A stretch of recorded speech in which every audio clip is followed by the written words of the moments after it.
प्रिय श्रोताओं, सर्वशक्तिमान के नाम पर आप सभी को नमस्कार। परमेश्वर की असीम कृपा और शांति आपके जीवन में सदा बनी रहे। हम आप और आपके परिवार के लिए प्रार्थना कर रहे हैं। हम स्वागत करते हैं हमारा हर पुरुष एक महान भौमिक कार्यक्रम में। यह प्रसारण आपके जीवन में आशीर्वाद और प्रेरणा दे। हमारे साथ जुड़े रहें और इस कार्यक्रम का लाभ उठाएं। दिशा में ले चल मेरे खुदावंद यीशु, नई दिशा में ले चल मेरे खुदावंद यीशु, पुरानी बातों को भूल कर, पुरानी बातों को भूल कर आगे ही आगे बढ़ो, नई दिशा में ले चल मेरे खुदावंद यीशु, नई दिशा में ले चल मेरे खुदावंद यीशु। आराधना आराधना तेरी करूं, मैं एक जोड़े के बाइबल अध्ययन में भाग ले रहा था, जिसमें हम उत्पत्ति की पुस्तक पर चर्चा कर रहे थे। लेखक और वक्ता लानी कहते हैं, हम याकूब के जीवन तक पहुंच गए थे, जहां उसके ससुर ने उसे धोखा दिया और वहां गलत बेटी से विवाह कर बैठा। हालांकि वहां उस लड़की को पा सका जिसे वह चाहता था, लेकिन उसे इसके लिए 7 और वर्ष तक एक सेवक के रूप में काम करना पड़ा। स्वागत है, आप सुन रहे हैं हर पुरुष एक महान भौमिक कार्यक्रम, आपके मेजबान अजीज के साथ। हम अपनी कहानी पर अभी वापस आएंगे। आज के कार्यक्रम का शीर्षक है ईश्वरीय पति, जो आपके पत्नी से यीशु को प्रसन्न करने वाले तरीके से प्रेम करने और एक स्वास्थ्य नेतृत्व शैली विकसित करने पर केंद्रित है। अब हम अपनी कहानी पर लौटते हैं। लानी एक बाइबल अध्ययन में याकूब की कहानी को देख रहे हैं। याकूब की 2 पत्नियां हैं, लिया और राहेल। वे बताते हैं उसकी 2 पत्नियां लगातार झगड़ रही थी और दोनों याकूब से प्रेम के लिए प्रतिस्पर्धा कर रही थी। अर्थात प्रत्येक पत्नी ने अपने वर्चस्व को बढ़ाने के लिए अपनी एक एक दासी को याकूब को दे दिया ताकि वे संतान उत्पन्न कर सकें। इस प्रकार अब कुल 4 महिलाएं याकूब के प्रेम के लिए संघर्ष कर रही थी और उसका घर एक युद्ध क्षेत्र बन गया था। इस स्थिति से बचने के लिए याकूब अक्सर भेड़ों की देखभाल करने चला जाता था। बाइबल अध्ययन चर्चा के दौरान किरण नामक एक व्यक्ति ने यहाँ टिप्पणी की, मुझे याकूब के लिए थोड़ा दुख हुआ। सोचिए, अगर आपको 4 महिलाओं को नियंत्रण करते हुए एक ही घर में रहना पड़े तो आप क्या करेंगे? किरण की पत्नी, जो उसे समूह में बैठी थी, थोड़े गुस्से वाली आवाज में कहा, नियंत्रण? तुम्हारा मतलब क्या है नियंत्रण? कमरा पूरी तरह से शांत हो गया। सभी महिलाएं अपने पत्नियों की ओर गुस्से से देख रही थी, ये सोचते हुए कि क्या उनके पति भी ऐसे ही सोचते हैं। वही सभी पुरुष फर्श के ओर देख रहे थे, या प्रार्थना करते हुए कि किरण उन्हें किसी मुसीबत में ना डाले। बाद में जब नाश्ते का समय हुआ तो पुरुषों ने किरण को सांत्वना दी, ये जानते हुए कि जब वह अपनी पत्नी के साथ घर जाएगा तो उसे किसी स्थिति का सामना करना पड़ेगा। किरण के नेतृत्व के दृष्टिकोण को चुनौती दी जाने वाली थी। हम सभी के पास संबंधों को लेकर अपनी अपनी धारणाएं होती हैं। कई बार हमें यह महसूस भी नहीं होता कि बचपन में हम अपने माता पिता और आसपास के लोगों से उनके दृष्टिकोण, मूल्य, सही गलत की समझ और रिश्तों की शैली को आत्मसात कर लेते हैं। हम अपनी पत्नियों के साथ जिस प्रकार व्यवहार करते हैं वह बहुत हद तक इस बात से प्रभावित होते हैं कि हमने अपने पिता को अपनी माँ के साथ कैसा व्यवहार करते हुए देखा था, या हमारे जीवन में जो प्रमुख पुरुष थे वे महिलाओं के साथ कैसा व्यवहार करते थे। अगर हमारे माता पिता का व्यवहारिक जीवन अच्छा था तो यह हमारे लिए एक आशीष है, लेकिन यदि हमारे घर में गुस्सा, दुर्व्यवहार, आपेक्ष, शराब, अश्लीलता, खराब संबंध, तलाक और अन्य प्रकार की विकृतियां थी तो हम अनजाने में इन्हीं विकृत मानों को अपनी शादी में ले आते हैं। अब जरा सोचिए, आपके जीवन में सबसे प्रभावशाली पुरुष कौन था? क्या वह आपके पिता, चाचा या दादा या कोई और था? उसने अपनी पत्नी का अन्य महिलाओं के साथ कैसा व्यवहार किया? कई पुरुषों के लिए उनके बचपन का अनुभव ऐसे ही नहीं था जिसे वे अपने विवाहित जीवन में दोहरा सके।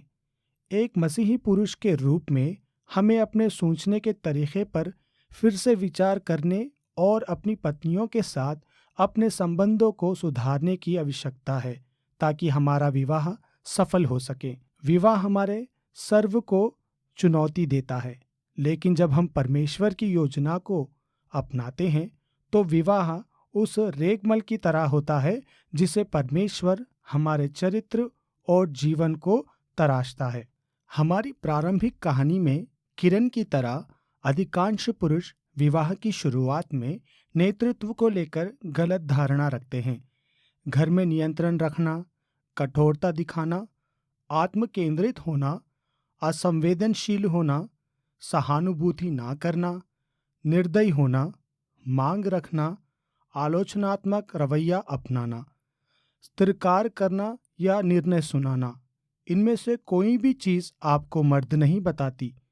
यीशु उनमें से कुछ भी नहीं थे और यह गुण किसी भी तरह से पुरुषार्थ नहीं दर्शाता, बल्कि यीशु एक सच्चे पुरुष का आदर्श उदाहरण थे। उन्होंने क्रूस पर जाने का साहस दिखाया। उन्होंने एक चाबुक बनकर मंदिर से व्यापारियों को बिखार निकाला। उन्होंने बीमारियों को चंगा करने में कोमलता और लाजर की मृत्यु पर रोककर संवेदनशील दिखाई। उन्होंने दूसरों के लिए अपना जीवन, अपनी अच्छाइयों और अपने अधिकार खुशी खुशी त्याग दिए। उन्होंने 40 दिन उपवास किया और अपने सबसे कमजोर अस्वस्थ में शैतान के सबसे बड़े प्रलोभन को हरा दिया। यीशु एक सच्चे पुरुष का सर्वोत्तम उदाहरण है। हमें इसी नमूने को अपनाना चाहिए। अनजाने में हम अपने बेटों को यह सिखा देते हैं कि वे अपनी भावी पत्नियों का अनादर करें और अपनी बेटियों को यह सिखाते हैं कि वे पुरुषों पर नियंत्रण रखें, क्योंकि वे हमसे यही संदेश ग्रहण करते हैं। यह बहुत बुरा होता है जब एक पुरुष घर आते ही खाने के तैयार ना होने या घर के अस्त व्यस्त होने जैसी तुच्छ बातों पर शिकायत या आलोचना करने लगता है। क्या आप भी ऐसा करते हैं? आप क्या कर रहे हैं? मैं जानता हूं कि आप क्या कर रहे हैं, क्योंकि मैंने भी ऐसा किया है। आप अपने जीवन की निराशा, दर्द या असंतोष को अपने पत्नी पर निकाल रहे हैं। केवल गंदे बर्तनों जैसी छोटी छोटी बातों पर आप अपने पत्नी और जीवन संगनी के साथ अपने रिश्ते को चोट पहुंचा रहे हैं। अनजाने में आप अपने बेटे को अपने उदाहरण से सिखा रहे हैं कि वह अपनी माँ और भविष्य में अपने पत्नी का सामना ना करे, और अपने बेटी को यह सिखा रहे हैं कि वह पुरुषों के प्रति नियंत्रण रखने वाली बन जाए, क्योंकि आपके व्यवहार से उसे यही संदेश मिलता है कि पुरुष स्वार्थी होते हैं, इसीलिए खुद का बचाव करना जरूरी है। पुरुषों, यह बहुत आसान है कि हम अपना दर्द, असुरक्षाएं और भावनात्मक घाव दूसरों पर निकाल दें। यही कारण है कि हमें मसीह के साथ गहरी और घनिष्ठ संगति का आवश्यकता है। मत्ती 11 और 29 में यीशु स्वयं को नम्र और विनम्र हृदय वाला बताते हैं। हमें उनसे यही सीखने की आवश्यकता है, क्योंकि अपने दर्द को दूसरों पर निकालने की आदत वास्तव में एक आत्मिक समस्या है। यह सच है कि घायल लोग अक्सर अपने सबसे करीबी लोगों को चोट पहुंचाते हैं। एक पद जिसे आपको याद करने के लिए प्रोत्साहित किया जाता है वह है कि फिलिपियो 4:6 और 7 में किसी भी बात की चिंता मत करो, बल्कि हर स्थिति में प्रार्थना और विनती के द्वारा धन्यवाद के साथ अपनी मांगे परमेश्वर के सामने प्रस्तुत करो, और परमेश्वर की शांति जो सारी समझ से परे है मसीह यीशु में तुम्हारे हृदय और तुम्हारे मनों को रक्षा करेगी। जब हम आत्मिक रूप से परिपक्व होते हैं तो हम अपनी चिंता, भय, दर्द और निराशा को प्रभु के पास ले जाना सीखते हैं, जिससे कि वह इन्हें वाहन करे, बजाय इसके कि हम इन्हें दूसरों पर निकालें। समय के साथ परमेश्वर हमारे जीवन में चंगाई का कार्य करेगा। यदि हमारे पास परमेश्वर के साथ बढ़ता हुआ संबंध नहीं है तो हमारे लिए अपने पिता के रूप में दिए गए उत्तरदायित्व को पूरा करना असंभव होगा, जो कि स्वयं को मारकर कुछ बड़े उद्देश्य के लिए जीना है। इसके बजाय हम अपने घावों और गलत रिश्तों के नमूने को अपने बच्चों में स्थानांतरित कर देता है। तो एक धर्मपरायण ईश्वरीय पति बनने की दिशा में पहला कदम क्या है? स्वयं का त्याग। मत्ती 16:24 में यीशु कहते हैं, यदि कोई मेरा चेला होना चाहता है तो वह स्वयं का इनकार करे। एक पुरुष के लिए खुद को त्याग कर किसी बड़े उद्देश्य, अपनी पत्नी और बच्चों के लिए जीवन कठिन होता है, लेकिन यह एक अच्छा और आवश्यक कदम है। यह त्याग की प्रक्रिया ही एक पुरुष के परिपक्व होने का हिस्सा है। यह वह अंतर है जो यह तय करता है कि आप अपने जीवन के अंत में अकेले रहेंगे या गहरे और संतोषजनक संबंधों का आनंद लेंगे। विशेष रूप से यीशु के साथ आपका संबंध, जो आपके अन्य सभी संबंधों को प्रभावित करता है।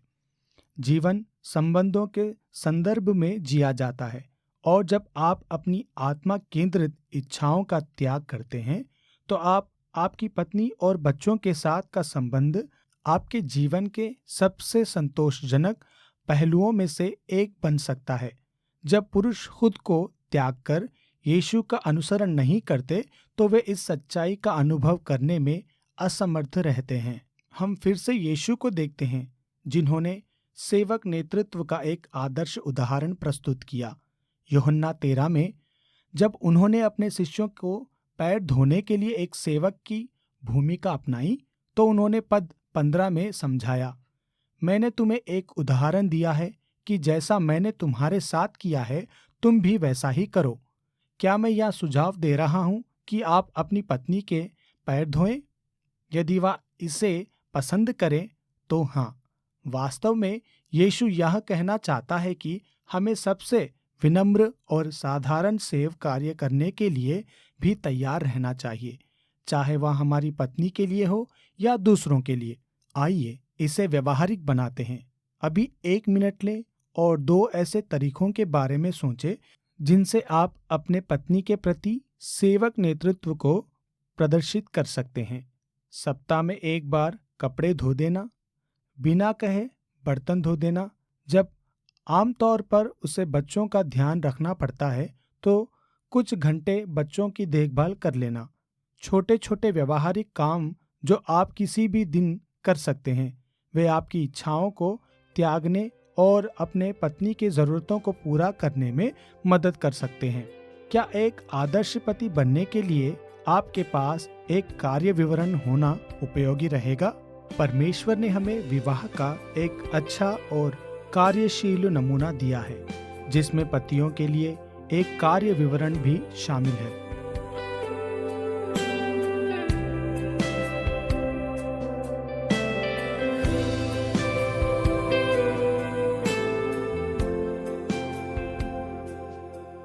इफिसियों 5:25 में लिखा है, हे पतियों, अपने पत्नी से प्रेम रखो, जैसे मसीह ने कलीसिया से प्रेम किया और अपने आप को उसके लिए दे दिया। अब हमारे प्रश्न पूछने के तरीके का उपयोग करके इस पद में आपको किस आज्ञा का पालन करने के लिए कहा गया है? सही उत्तर है, अपने पत्नी से प्रेम करो। यह बहुत स्पष्ट है। लेकिन जहाँ यह कहता है और अपने आप को उसके लिए दे दिया, वह क्या आप यह आज्ञा सुनते हैं कि आपको अपने आप को त्यागना है और पहले उसकी जरूरतों के बारे में सोचना है? यही तो यीशु ने किया जब वह संसार में आए, क्रूस पर मरकर हमारे पापों को मिटाने और हमारे साथ अपने संबंध को पुनः स्थापित करने के लिए। उन्होंने स्वयं को त्याग दिया, स्वर्ग को छोड़ दिया और हमें बचाने के लिए आए। वही प्रेम और बलिदान जो यीशु ने हमारे लिए किया, वही प्रेरणा हमें अपने पत्नी के लिए रखनी चाहिए। आइए इसे व्यावहारिक बनाते हैं। एक तरीका सोचें जिससे आप अपनी पत्नी को यह दिखा सके कि आप उससे प्रेम करते हैं। उसे एक पत्र लिखें। घर लौटते समय उसकी पसंदीदा चीज लेकर जाएं। किसी रात उसके लिए खुद खाना परोसें। अब एक तरीका सोचें जिससे आप उसके लिए कुछ त्याग कर सकते हैं। एक रात टीवी देखने के बजाय उसके साथ टहलने जाएं। एक सप्ताह अपने शौक को छोड़कर उसके साथ खरीदारी करें। काम से लौटकर अपने आराम के समय की कुर्बानी देकर बच्चों की देखभाल करें। जब पत्नी से प्रेम करने और उसके लिए बलिदान देने की बात आती है तो यह कहावत आज भी सत्य है।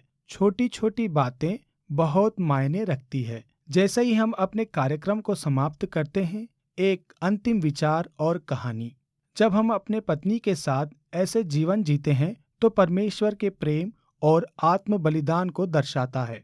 तो हमारा विवाह एक अंधेरी दुनिया में एक उज्जवल प्रकाश की तरह होगा। एक धर्मपति के चरित्र ने किस तरह फल उत्पन्न किया, यही अगली कहानी में देखें। श्याम एक मिशनरी 1960 में अपने परिवार के साथ ब्राजील गए। वहां उन्होंने एक फलदायी सेवकाई की और कई लोगों को मसीह के पास लाया।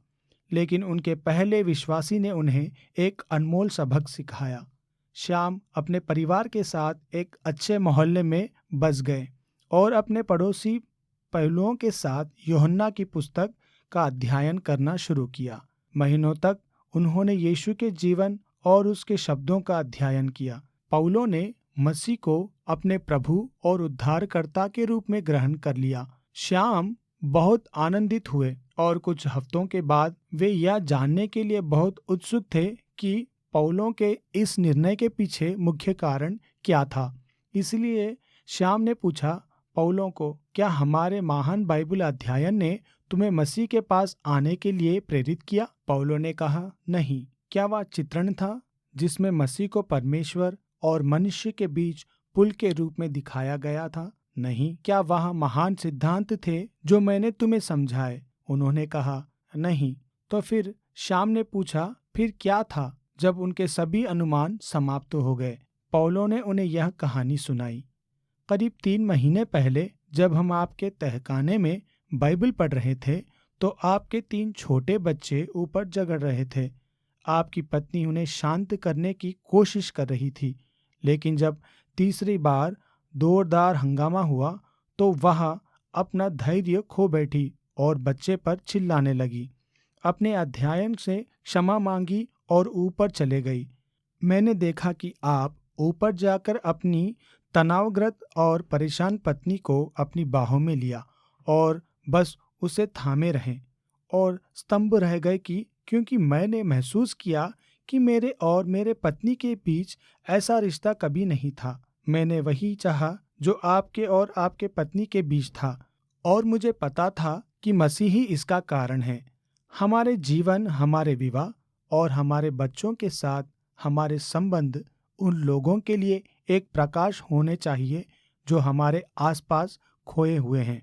एक व्यक्ति जो अपने पत्नी से उसी प्रकार प्रेम करता है जैसे मसीह ने अपनी कलीसिया से किया, वह इस अंधेरी दुनिया में चमकेगा जहां अधिकांश लोग और विवाह संघर्ष कर रहे हैं। आप इस विषय को लेकर शायद थोड़ा अभिभूत महसूस कर रहे हों, क्योंकि आपको लग सकता है कि आपने अपने पत्नी से वैसा प्रेम नहीं किया जैसा आपको करना चाहिए था। हम इसमें आपकी सहायता करना चाहते हैं। मैं आपसे कुछ प्रश्न पूछने जा रहा हूं। आपके ईमानदार उत्तर आपको बताएंगे कि आगे क्या करना है। तैयार हैं? तो चलिए। क्या कोई माफी मांगनी है या फिर यह कोई प्रेम का संकेत देना है? क्या कोई ऐसा शब्द है जो आपकी पत्नी सुनने के लिए तरस रही है, जैसे मैं तुमसे प्रेम करता हूँ, या मैं तुम्हारे बिना जीवन की कल्पना नहीं कर सकता, या मैं तुम्हारे लिए परमेश्वर का बहुत आभारी हूँ? क्या कोई काम है जिसे करके आप उसका बोझ हल्का कर सकते हैं? क्या कोई उपहार देना है? अपने उत्तर में से कम एक चुनें और आज ही उसे पूरा करें। अब मैं आपको एक विवाह प्रतिज्ञा पढ़कर सुनाना चाहता हूँ। यह वह प्रतिज्ञा है जिसे आप स्वयं लिख सकते हैं ताकि आपको एक धर्मपति बनने की याद बनी रहे। इसमें लिखा है, मेरी विवाह प्रतिज्ञा। यह मेरा सौभाग्य है कि मैं यीशु के प्रति अपने प्रेम को अपने पत्नी की देखभाल करके प्रकट करूं, उसे प्रेम करूं, उसका आदर करूं, उसे समझाने की कोशिश करूं और उसके लिए अपना जीवन और अपने अधिकार त्याग दूं। यह विवाह प्रतिज्ञा यूहन्ना 14:21 में और एफिसियों 5:25 और पहला पत्रस 3:7 पर आधारित है। आप इसका विस्तृत विवरण everymanawarior.com पर पा सकते हैं। धन्यवाद। चलिए आइए हम प्रार्थना में जाएंगे। हे परमेश्वर, मैं तेरी स्तुति और धन्यवाद करता हूँ कि तूने विवाह को अपने प्रेम और बलिदान को दर्शाने का एक सुंदर माध्यम बनाया है। प्रभु, तूने हमें अपने पत्नी से प्रेम करने, उसका आदर करने और अपने अधिकारों को त्यागने का उदाहरण दिया है, जैसे कि मसीह ने अपनी कलीसिया से किया। हे प्रभु, मुझे एक धर्मी और प्रेमी पति बनने की सामर्थ्य दे। मुझे सिखा कि मैं अपने पत्नी के प्रति अधिक धैर्यवान, दयालु और समझदार बनूं। यदि मैंने कभी उसे अनदेखा किया है या उसके प्रति प्रेम व्यक्त करने में चूक की है, तो मुझे क्षमा कर और मेरी सहायता कर कि मैं अपने जीवन साथी को वही सम्मान और देखभाल दूं जो तू चाहता है। यीशु मसीह के नाम से मैं ये प्रार्थना करता हूँ, आमीन। अब तक आप सुन रहे थे हर पुरुष एक महान भौमिक कार्यक्रम, जो एक ट्रांसवर्ल्ड रेडियो का हिस्सा है।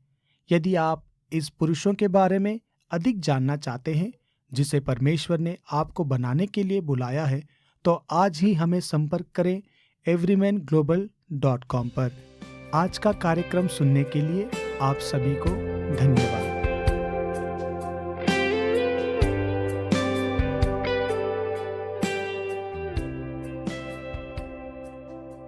इस कार्यक्रम से आप सभी को आशीष मिले, यही हमारी कामना है। आप हमारी प्रार्थनाओं में हैं और अधिक जानकारी के लिए हमें ईमेल करें listenersfeedback@gmail.com पर, या फिर व्हाट्सएप, कॉल और SMS के लिए 8523047990 पर हमें संपर्क करें। हमारे साथ जुड़ने के लिए आप सभी को धन्यवाद। प्यार का सागर, सागर दया का तू है, तू प्यार का सागर, सागर दया का तू है। तेरे प्यार के सागर में हम तैरना चाहते हैं। तेरे प्यार के सागर में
स्पेशल होने